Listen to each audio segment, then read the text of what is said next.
Hola, buenas tardes. El vídeo de hoy será un vídeo recopilatorio sobre todos los temas tratados en electroacústica. Los dividiré en tres grandes bloques: primer trimestre, segundo trimestre y tercer trimestre. Empezaré con el primero. Empecemos hablando de conceptos básicos de la electricidad.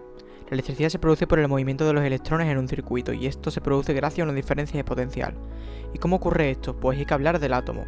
El átomo se compone de su núcleo y de sus distintas capas. Dependiendo de que sea el átomo, tiene más o menos capas.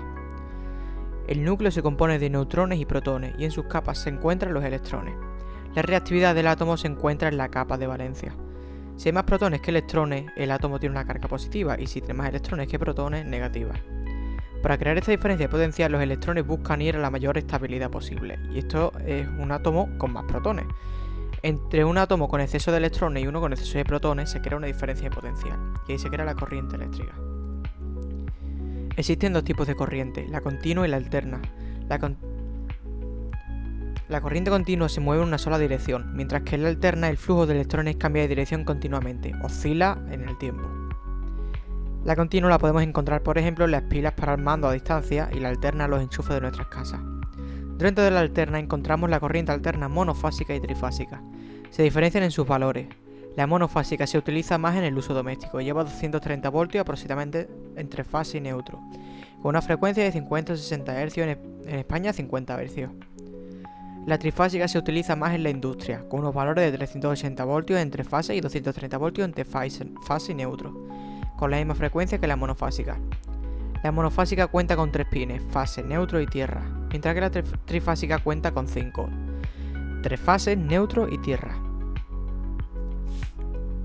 Ahora hablaré de las acometidas, que es donde se distribuye la energía en nuestras casas. En las acometidas se trabaja con corriente trifásica, con corriente alterna trifásica, ya que transporta mejor la electricidad. Nos podemos encontrar conectores como los CAMLOCK y ZTAC. De las acometidas irían a los cuadros de distribución y de ahí a nuestras casas. En nuestras casas nos encontramos con sistemas de protección contra fallos eléctricos. Estos son los diferenciales y los magnetotérmicos.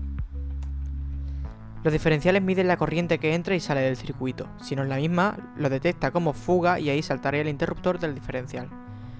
El interruptor diferencial detecta corrientes de fuga y desconecta el circuito si se detecta una fuga, evitando así descargas eléctricas mortales.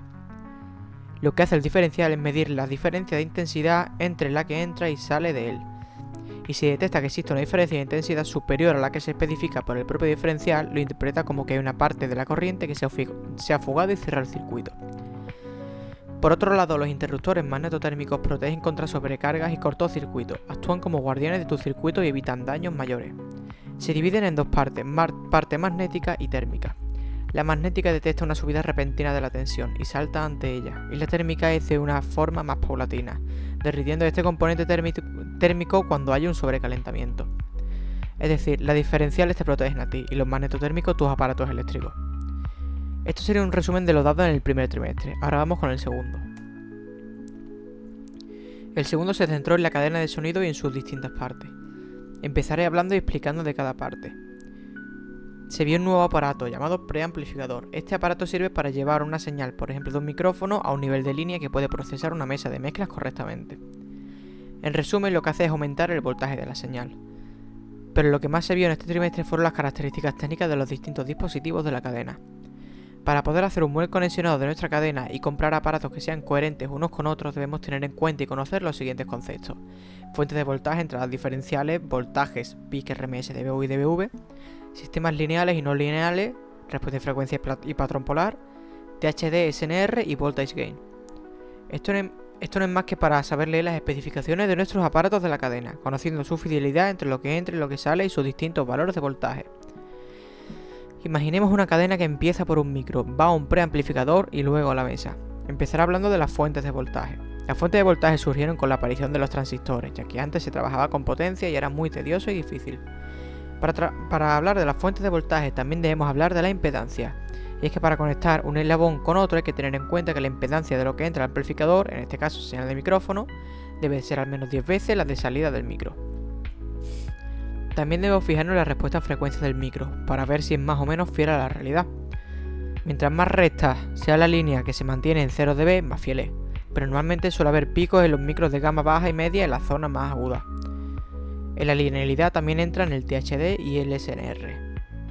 El THD, Total Harmonic Distortion, la distorsión armónica total, es una medida que indica la cantidad de distorsión presente en una señal de audio.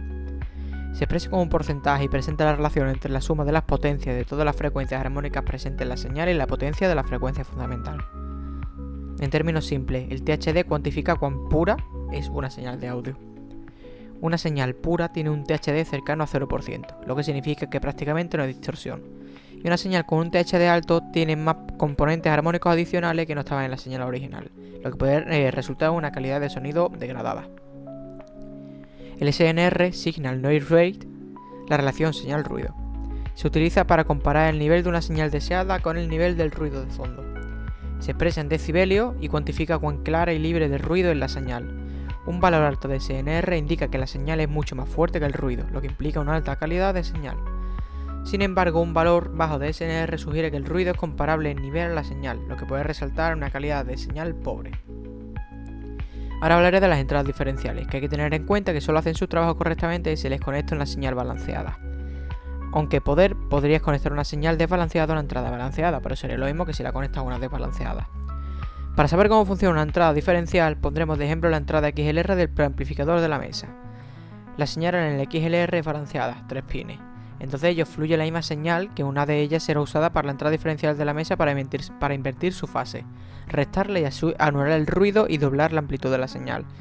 Abre paréntesis A más N, cierra paréntesis, menos, abre paréntesis, A más N, cierra paréntesis, igual 2A. En el voltaje, sensibilidad, hay que tener en cuenta que el micrófono entra en la mesa pasando por el preamplificador. El preamplificador se encarga de amplificar el nivel de micrófono que le llega a nivel de línea. El voltaje por un nivel profesional son de 1,23 voltios, lo que equivale a más 4 dBu. También se puede representar fácilmente diferentes tipos de voltaje. Por ejemplo, los menos 10 dBV se refieren al nivel de línea doméstico. Si hablamos de estos valores, podemos hablar de RMS y de peak. El RMS son los valores que se representan en el búmetro de las mesas de mezcla, que se utilizan para tener una referencia del nivel del sonido. Para ello, el aparato hace una medida con su respectiva ecuación, recogiendo valores cada muy cortos periodos de tiempo y operando con ellos. El resultado de esta señal que te indica el búmetro sirve para saber cómo debes controlar el sonido y si debes subir o bajar la ganancia si está picando. Ahora que ha salido de picar, hablaré de los valores peak. Estos valores no son una media como los RMS, sino son valores instantáneos. Esa es la función de los valores peak, mostrarte momentos instantáneos de la señal. Ahora vuelvo a hablar de más 4 dBu y sus equivalentes 1,23 voltios. Este voltaje se calcula fácil con la siguiente fórmula: dBu igual 20 por logaritmo de V partido V referencia igual 20 por logaritmo partido V partido 0,775 voltios. Lo que sustituyendo el dato que tenemos sería más 4 dBu igual 20 por logaritmo de V partido 0,775 voltios. Si se despeja V y hacemos los cálculos daría 1,23 voltios. Hasta aquí todos los conceptos vistos en el segundo trimestre. Pasaremos al tercero. En el tercero vimos las etapas de potencia. La función principal de las etapas es aumentar la potencia de la señal de audio proveniente de un preamplificador o de una fuente de audio para que los altavoces puedan reproducir el sonido con suficiente volumen y claridad. Nos centramos en saber conectar correctamente una etapa a un altavoz y la pérdida de decibelios por distancia. No cualquier etapa puede conectarse a cualquier altavoz ni de cualquier manera. Tienes que tener en cuenta factores como la impedancia y la potencia. Para una etapa que, por ejemplo, tiene unas especificaciones de 200 vatios o 8 ohmios, se le podría conectar un altavoz con al menos el doble de potencia. Es decir, las especificaciones del altavoz deberían ser 400 vatios a 8 ohmios. Para la conexión en serie de dos altavoces la impedancia se duplica y al ser dos altavoces la potencia se vuelve a duplicar. Por lo que las especificaciones de los altavoces deberían ser al menos 800 vatios a 16 ohmios. En paralelo, la potencia funciona igual. La diferencia es la impedancia, que en vez de multiplicarse se divide.